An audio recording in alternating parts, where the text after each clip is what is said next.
Thanks very much, Marielle, for the kind words of introduction. Good afternoon. It's a great pleasure and definitely an honor to be here. I'm delighted that I've been invited into this esteemed company of full professors, so I realized that I need to quickly and seriously up my game in order to actually deserve to be in this company. The more things change, the more they stay the same.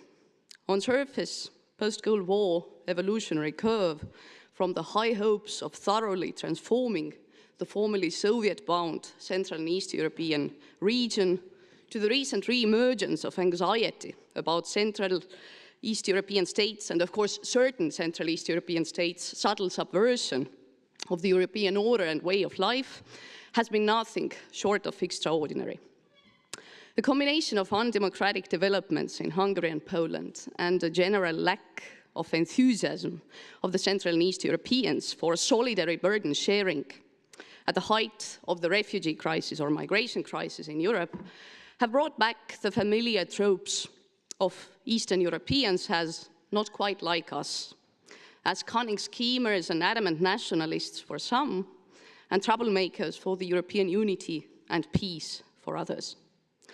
So in various guises and after intense decades of Europeanization and democratization, one could say that Eastern Europe has reappeared as a challenge to the European normative order and the European Union's sense of security in the public, in the political and academic discourse, particularly in relation to the rise of illiberal governance in the region and, of course, the populist reactions to the recent migration crisis in Europe, something that we've all been discussing, actually, throughout these 3 days here. Now, of course, the intuitive question to ask is, why is this happening?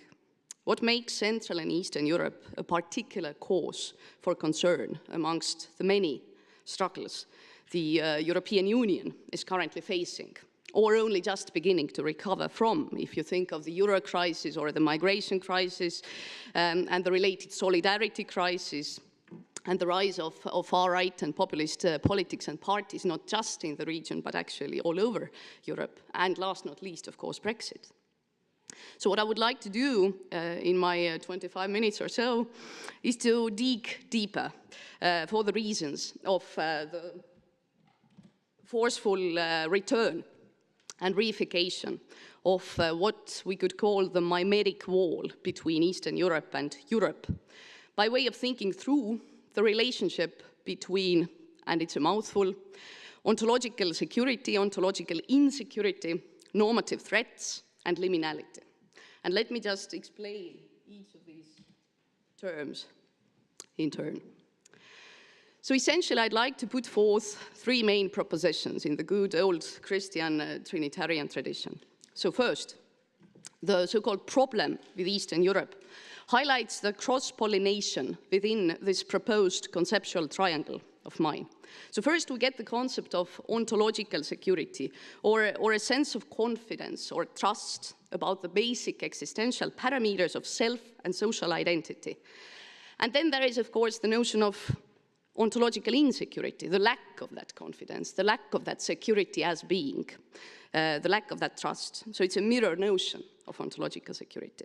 And both of them are, of course, synergistic with this concept that comes from an American political scientist, Ingrid Creppell, the notion of normative threat, which she defines as a promise of harm to the political body through defiance of basic principles of order and right that constitute one's group. So what normative threats do, they explicitly disturb an actor's security as being by generating anxiety and portending harm for their potential to introduce an alternative and possibly indeed a very potent order. Due to the hypothetical power of normative threats to unsettle a particular order, and that order might be internal order or external, it might be retrospective or prospective, normative threats, of course, have this distinctly ontological insecurity generating cloud. Now, they also are dreaded precisely because of their promise to upend, to capsize something fundamental, holding that specific political body together. along with dislocating terms of relationships among that polity and its counterparts in the world at large. Now, to make this, conceptual bundle even more complicated, I would like to add into this the notion of liminality as an in-between condition, which of course entails challenges both for the figures and groups that are suspended in the transitional state, as well as for those who define the boundaries of the so-called normal state and the transition thereof. And therefore, I think liminality adds a further critical nuance to our understanding of the functioning of political communities and the normative orders they seek to sustain.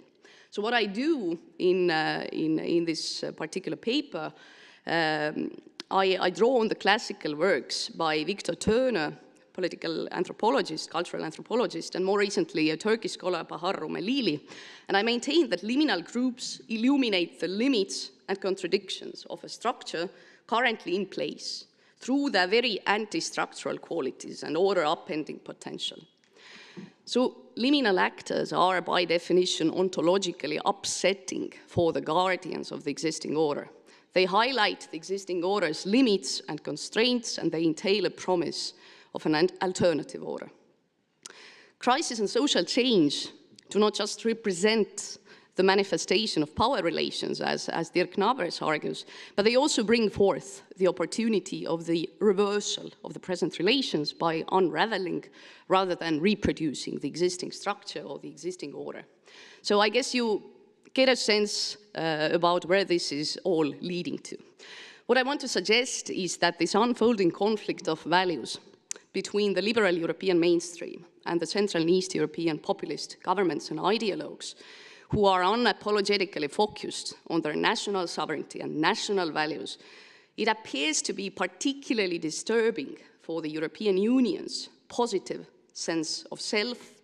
precisely for this normative challenge's emergence from within the cohort of these new Europeans who are now evidently rebelling against their designated position of meek converts into the liberal inclusionary norms of the EU Convention. And what I find particularly applicable from this theoretical work by Ingrid Creppell, the two subtypes of this notion of normative order, normative threats,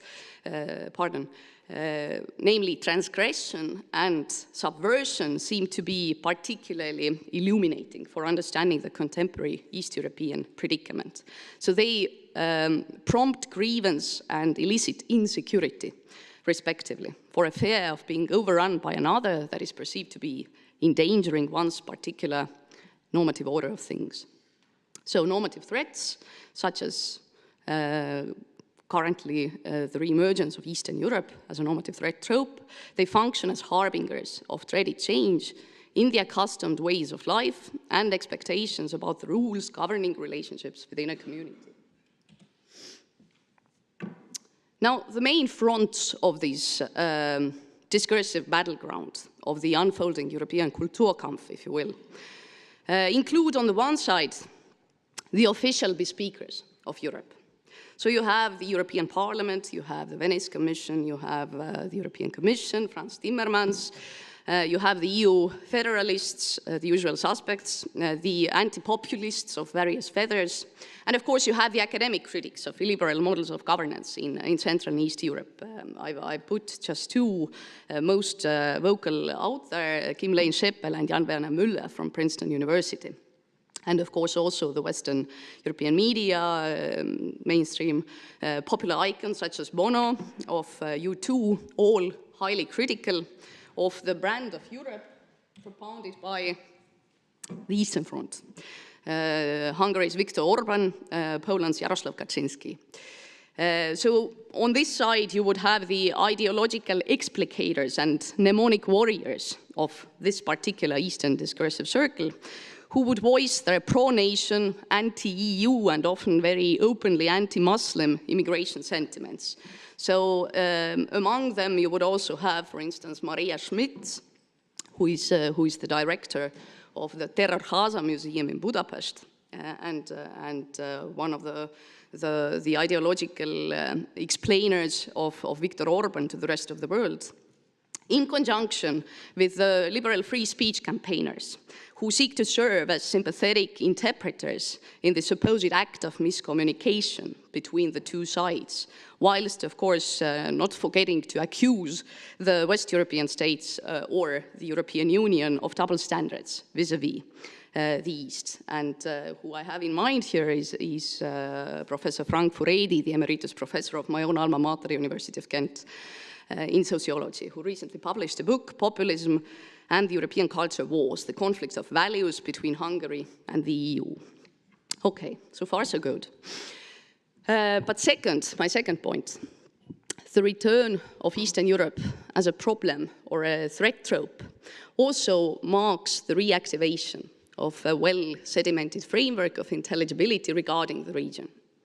And this becomes quite evident when we make a concise cut into the shifting scripts of Eastern Europe, from the early post-Cold War era to the recent recurrence of these popular connotations of Central and East European countries with the normative breaches of or the looming potential to profoundly endanger the European order in spe. So what I want to say is that the convergence of Eastern Europe's historically liminal position in Europe's self-definition with the growth, very objective growth of populist nationalist politics in certain key states of the region, amplifies the power of the socially and politically perceived normative threat in question. So Hungary's and Poland's challenge to liberal democracy as a constitutive norm of the European community, and more broadly, the Visegrad states' distinct takes on solidarity as a core value of the EU in the context of handling the migration surge are, of course, key moments here. And thirdly, and of course relatedly, I believe that normative threat Eastern Europe, if you want to sort of find another side of the coin for normative power Europe, brings to bear on the topic of populism the nostalgia for a past state of the European community as a more tight-knit and unreservedly Western affair. Populism, of course, again, something that we have been discussing here quite extensively, is generally depicted as an eroding force of the normative essence of the contemporary European polity, for its targeting of liberal democratic membership norms and its aberration of the pertinent political culture of consensus building through deliberation that aims and seeks to achieve inclusive diversity. What is curious about the Central and East European states and Central and East Europeans in this context is that they concurrently emerge as the objects of populist politics, as in the context of Brexit, for instance, and the broader European debates displaying fear and aversion towards the phantom figure of the Polish plumber as a symbol of West European welfare chauvinism. So they appear as the objects of populism, but also as the embodiments of populism, depicting themselves non-native elements as fundamentally threatening to the nation state, to themselves. So that is also the reason why very often people like Orban and also the political leaders from the Czech and Slovak republics are widely held responsible for generating much of the moral panic related to the most recent migration/refugee crisis in Europe. Now, when I outline these discursive struggles, of course, all of this is not to be and not to sound, hopefully, placating of the valid concerns, very valid concerns and criticism about the very real unreeling of central democratic principles and values in Hungary and Poland, such as the infringements on the separation of powers, the rule of law, media and academic freedom, and civil society organizations in recent years. Nor do I, of course, wish to mollify the very questionable record of Visegrad states in contributing to the handling of the refugee crisis in Europe. As you know, Hungary, Poland, Czech Republic and Slovakia refused to participate in the relocation scheme of the asylum seekers, which was conceived by the EU at the height of the crisis in 2015. So they rejected these mandatory refugee quotas, which were supposed to distribute asylum seekers in a solidary manner between the EU member states. So Indeed, rather I would like to quote David Runciman here, who in his 2018 book, The Confidence Trap, A History of Democracy in Crisis from World War I to the present, says that just because democracies have been guilty of crying wolf in the past doesn't mean there is no wolf out there. So indeed, there is a wolf out there, I guess. And this relates back to your talk yesterday, that discourse is discourse, but it has real effects it has political effects, it does political work, and becomes palpable in life as well. But what I want to highlight is that the real world developments in Eastern Europe are widely read through an interpretive lens of an embedded sociocultural resource, or a discursive structure, if you will, about what Eastern Europe supposedly stands for. So the historically liminal position of Eastern Europe in the political imaginaries of those who have traditionally enjoyed a sense of entitlement to speak and act in the name of Europe has, of course, provided a hospitable soil for the wide reading of the recent developments in Central and Eastern Europe through the prism of normative threats for the European projects of democracy and unity and peace. And of course, what we should also pay attention to is that these Central and East European apologists of illiberal democracy do not really negate Europe as such, but they posit a very distinct vision of Europe, with an emphasis on, so to speak, organic national communities, Christian tradition, national or popular sovereignty, effectively equating populist and democratic in their accounts. So their scorn of multiculturalism and minority rights, and of course disdain of what they call Europe's culture of victimhood, such as, for instance, Maria Schmidt says that the EU is unable to, and I quote her, stand up for its own values, way of life and culture. So this criticism goes very much against the grain of the ideal type depiction of the European Union's normative order, with the rule of law, respect for civil liberties, human and minority rights, gender equality, multiculturalism, minority cultures, multi-level governance, relatively liberal forms of representative government. So instead of the EU-enshrined values of pluralism and non-discrimination and tolerance and justice and solidarity, no matter how skewed they might be in practice, the emphasis of these Central East European populists is brazenly on the securitization of their national selves, their national traditions, and national values. So, indeed, this problem of East Europeanness that an Estonian writer and conservative columnist Mihkel Mutt has described, not particularly politely, as the PITA problem of Eastern Europe, the pain in the ass problem of Eastern Europe, appears in two main modalities.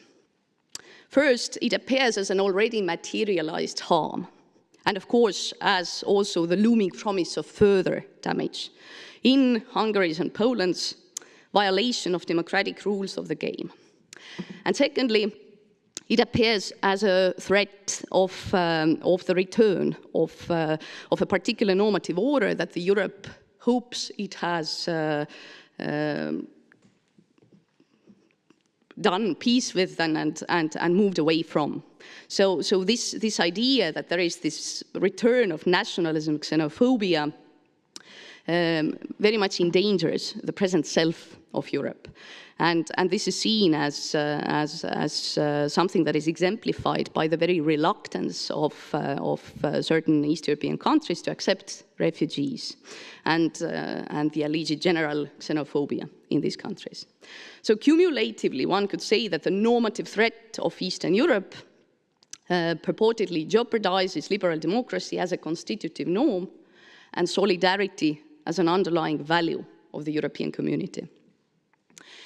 So why this is such a big of a problem, of course, is that it's not just the concern about Poland and Hungary going south, if one were to paraphrase Jan Werner Müller, But the disturbing trend of detaching democracy from the commitment to liberal values is regarded as potentially fateful for the viability of the liberal democratic model of governance and by consequence for the EU as a whole. So there is this typical fear of a slippery slope. And this is evident throughout the manifold academic, policy and media debates.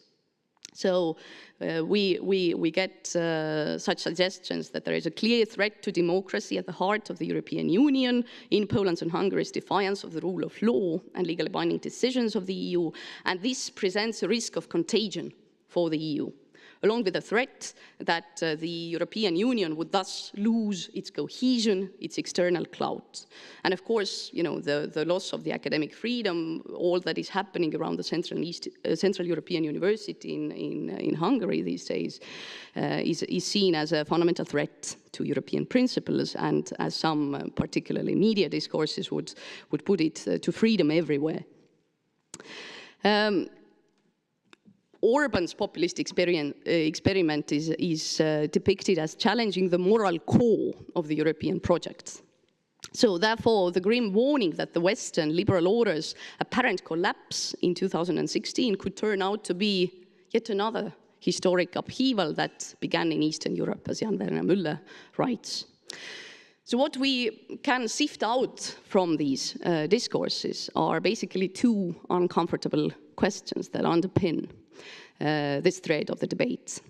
Both of them detecting the anxiety of being subverted by this illiberal other, and thus they go to the heart of the EU's vision of itself. So first, there is this question whether the European Union has actually fulfilled its democracy-building promise with acceding the post-communist states, or if not, then when exactly went wrong. And secondly, it's more sort of practical,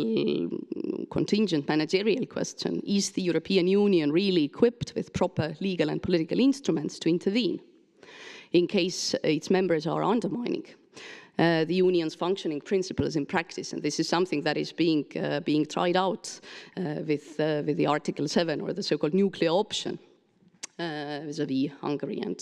and Poland. So some, of course, as you, as the scholars of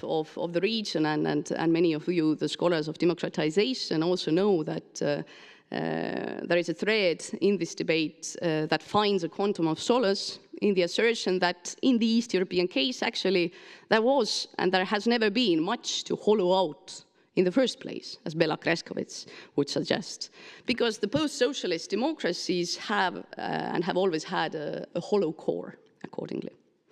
So the idea basically is that, you know, whatever democratization they've experienced, the consolidation has always been somewhat illusory. But of course, views are divided, and views are further divided about the particularly East European versus a more universal nature of the current democratic malaise.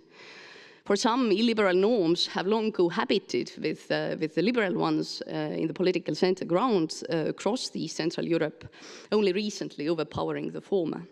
Whereas for the others, the upsurge of illiberalism in the region is less about the weak elite commitment to the values of liberal democracy and more about the genuine failure of liberalism to deliver. But again, of course, as many others have noticed, you know, we do get a sense of this interesting, strongly moral language here, theologically flavored terms such as backsliding, reverting to old sins,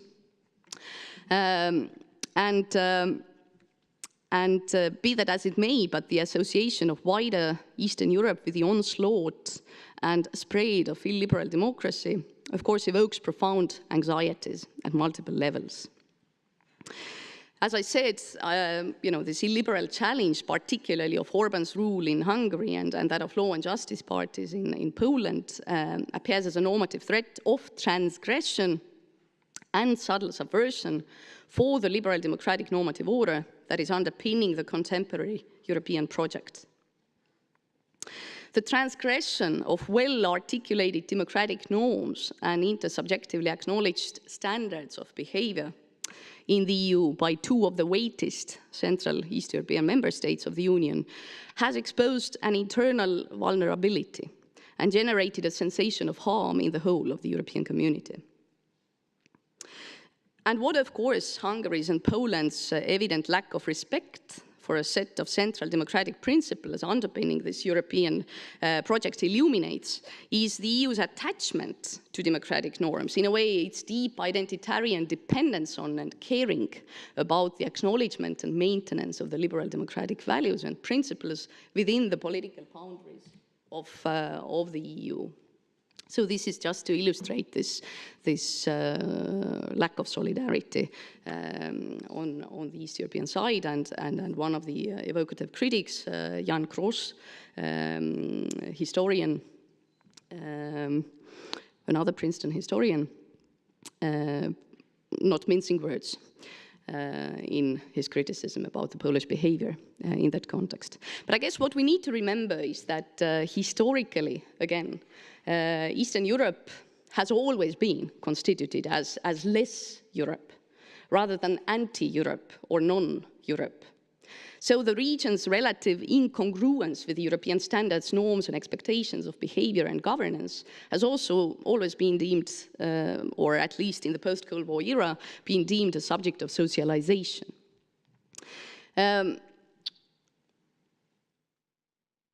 So what we see now, this clear juxtaposition of some Central East European states of themselves against these constitutive norms and values of the EU in recent years,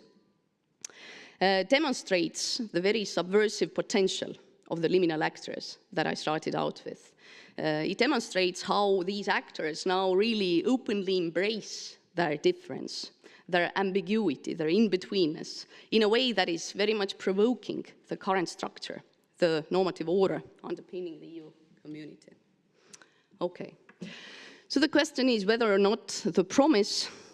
of 1989, or the window of 1989, 1991 is actually broken now. And of course, this window is critical. It marks the critical juncture in the process of also East Europeans becoming European, becoming more fully European, accepted as at least institutionally fully European. But arguably the mindset about their lesser Europeanness persists in new iterations. And this is another quote by this already cited Estonian author, Mihkel Mutt, who I think rather evocatively captures the what we could describe as the enduring mentality in the dialogue, in this dialogue between a senior and a more junior European diplomat discussing the East European predicament in an imaginary Brussels cafe. So there is a mini lecture that takes place. An older colleague called Okak van der Velde lectures, and a younger colleague called Janos Securitate Igasse. And basically, he muses that you know, all this talk about Eastern Europe catching up all these ideas about there being the European solidarity that amounts to anything more than an illusion is empty air, right? So to conclude. Is the dream over or not? What the conflicting perspectives on sovereignty, national and popular sovereignty, and the distinct takes on tradition and the past between some Central East European states and the European Union do, of course, they flag the inconsistencies in the post-Cold War self-congratulatory narrative of the European Union as a successful promoter of democracy, as an efficient socializer of East European students into an inclusionary liberal norm set, and of course as a bold unifier of the continent thereof. So Central East European backlash, or some states' backlash to the perceived post-nationalist, cosmopolitan and federalist agendas of the European elites very much disturbs the foundational myth of the Union, which depicts European integration as the result of an aspiration to overcome nationalism in order to ensure the stability and security of the continent.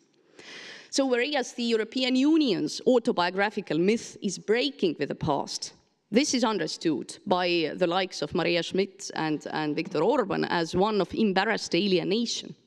and juxtaposed to the East Europeans' respect towards the past, in Hungary's case. So what such discourse and, of course, the related political developments in the region do, they point also at the deeper anxieties within the European Union. And some of these anxieties are systemic. They are, as I said, about the basic efficacy of the Union in integrating